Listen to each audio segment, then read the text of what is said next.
Hi hello and welcome everyone. I am sure आपकी studies बहुत अच्छे से चल रही होगी and I am really thankful जो फीडबैक आपने दिया है towards this. Okay, so now हम लोग जो चीज देखने वाले हैं वो है नेगोशिएबल इंस्ट्रूमेंट्स एक्ट।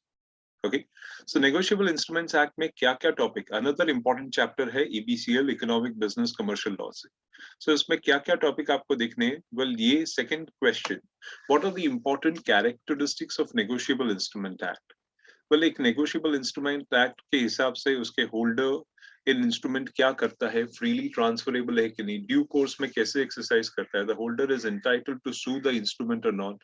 ये सारी चीजें अच्छे से देख के जाइएगा। ओके, उसके साथ साथ third question, what is the classification of negotiable instrument act. So classification के हिसाब से आप ये भी चीज देख के जाइएगा कि नेगोशिएबल इंस्ट्रूमेंट बेरर कैसे होते हैं, ऑर्डर कैसे होते हैं, क्या क्या चीजें उसकी रिक्वायरमेंट है। तो what are the classification of negotiable instruments act, अच्छे से देख के जाना इसे।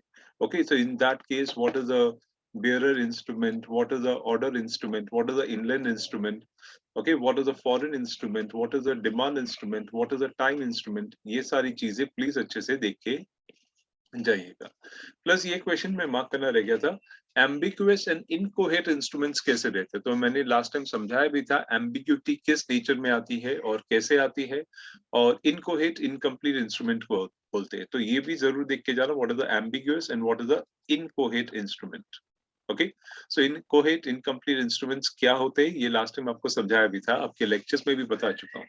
प्लस इसके साथ साथ bills of exchange and promissory note का डिस्टिंग्विश पढ़ के जाना। Okay, it's a good distinguish and important for this attempt of December 22. Please उसको अच्छे से study करके जाना। Okay, then what are the essentials of a promissory note? ये भी आप देख के जाइएगा, promissory note के essentials क्या है, what has to be done for a promissory note। उसके writing में होना चाहिए, express the opinions and the maker and other things जो हम लोग ने क्लास में study किए हैं। ठीक है, and उसके साथ साथ another question that you must be looking for your examinations, and that will be question 10 कि ये holder in due course कौन होता है। holder in due course, that is a person जो consideration के लिए good faith में चीजों को खरीदता है, उसको हम लोग holder in due course बोलते हैं। so एक holder in due course की क्या requirement है, वो कैसे instruments को लेता है, ये सब चीजें जरूर देख के जाना।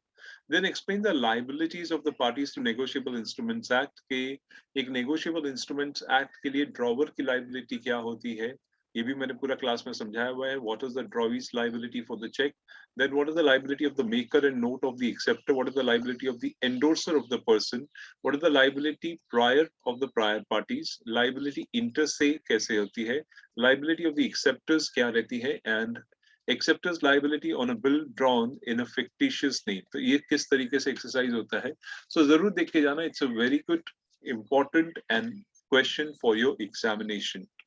Okay, उसके साथ question 15, what is endorsement, what are the various classes of endorsement. ये एक बार अच्छे से रीड करके जाना, पिछले अटेम्प्ट में आए हुए काफी टाइम हो गया है, एंड यस ये क्वेश्चन अभी इंपॉर्टेंस एंजॉय कर रहा है। And what do you understand by the term allowance. Allowance is a एक तरह का इंस्ट्रूमेंट है जो नेगोशिएबल इंस्ट्रूमेंट जब पूरी तरह पीछे से भर जाता है, एंडोर्समेंट कंप्लीट हो जाती है, तो उसके पीछे ये एंडोर्समेंट के बाद ये इंस्ट्रूमेंट अटैच करते हैं। Okay, it's a launch. तो एक ब्लैंक एंडोर्समेंट क्या रहता है, फुल एंडोर्समेंट क्या रहता है, रिस्ट्रिक्टिव कैसे रहता है, पार्शियल कैसे रहता है, कंडीशनल कैसे। तो प्लीज इसको एक बार रीड करके जरूर जाना। और द ब्लैंक एंडोर्समेंट मैंने लास्ट टाइम बताया था, पीछे आधा नाम लिख के छोड़ देते हैं। स्पेशल एंड फुल एंडोर्समेंट का मतलब पूरा नाम लिखा होता है, पे टू द ऑर्डर करके पूरा लिखा होगा। रिस्ट्रिक्टिव एंडोर्समेंट जैसे अकाउंट पे ही चेक होता है, वैसे ही रिस्ट्रिक्ट में होता है कि उसके पास जाएगा।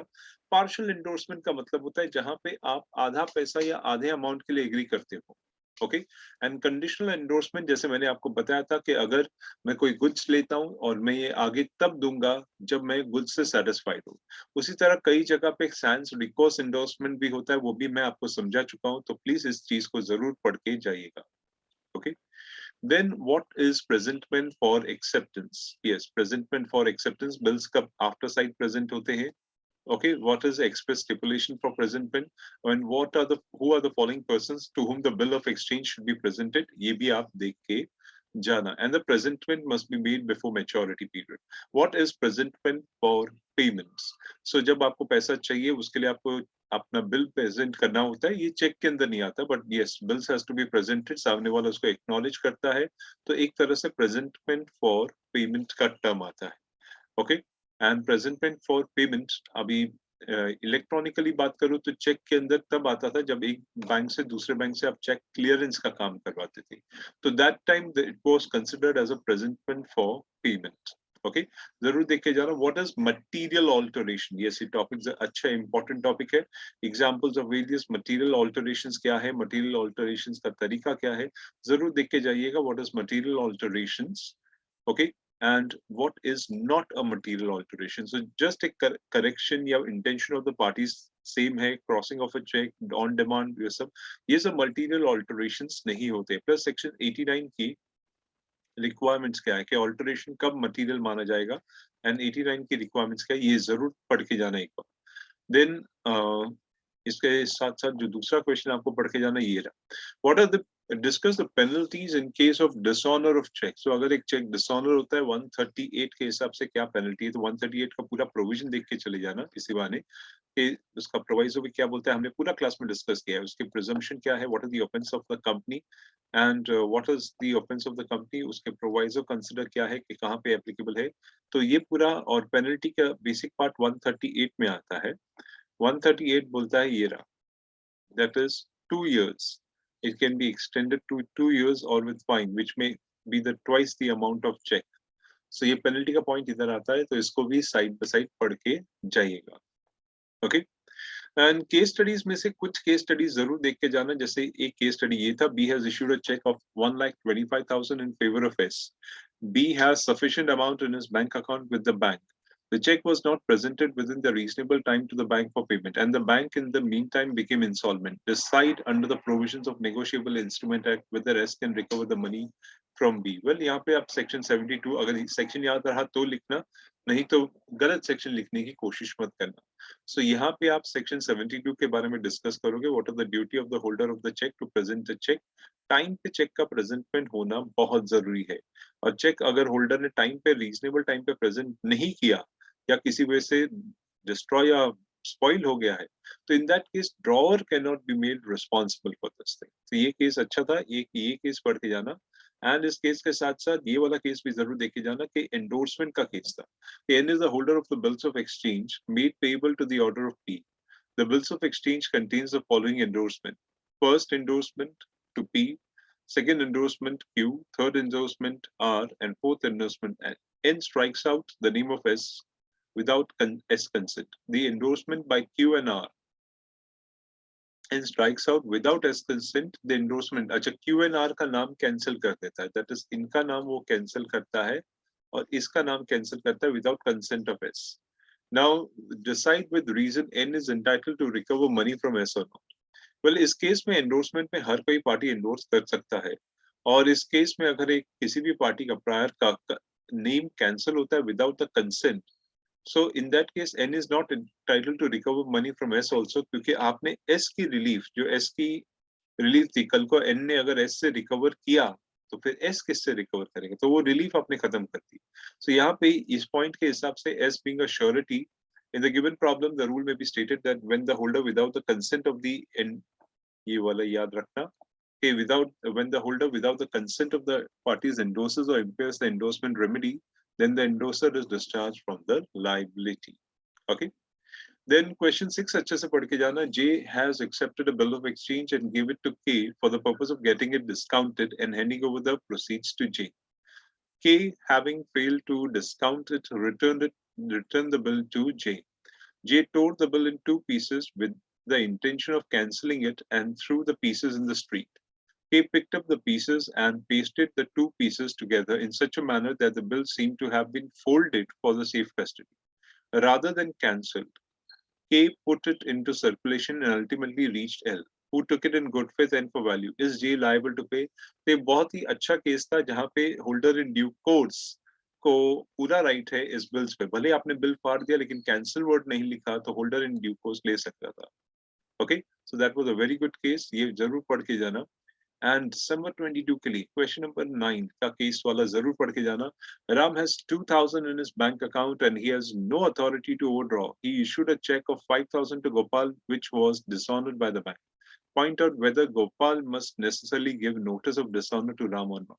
Well, in this case, एक Section 9 का part आता है कि no notice of dishonor is needed, and this includes also that when the drawer has no sufficient balance to that, and therefore in the present case no notice is required to be given. तो ये part भी आप अच्छे से पढ़ के जाइए.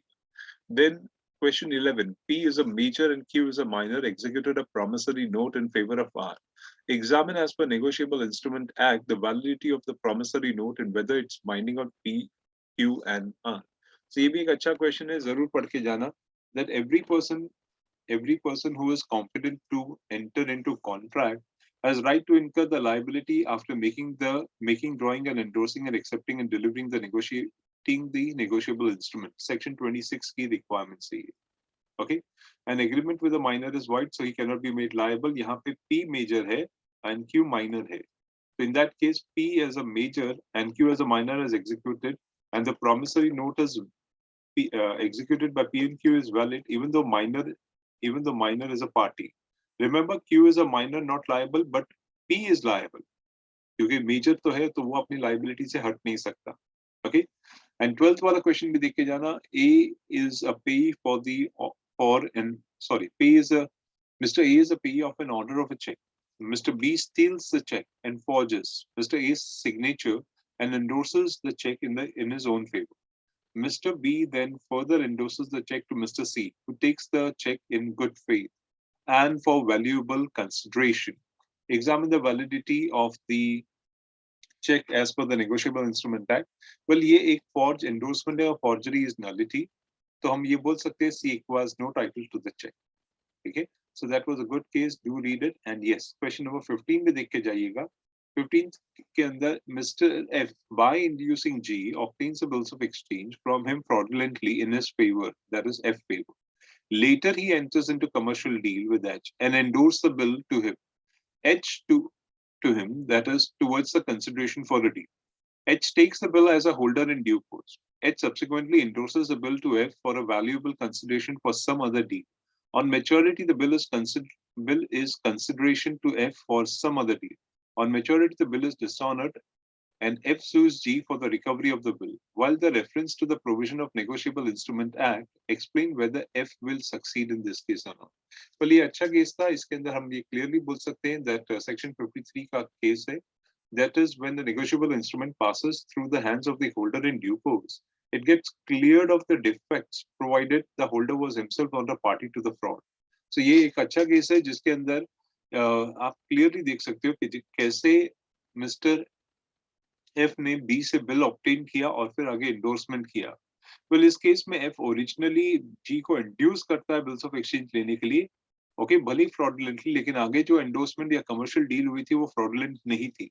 As a result, यहाँ पर G will be made liable, okay, even though F was a party to the fraud.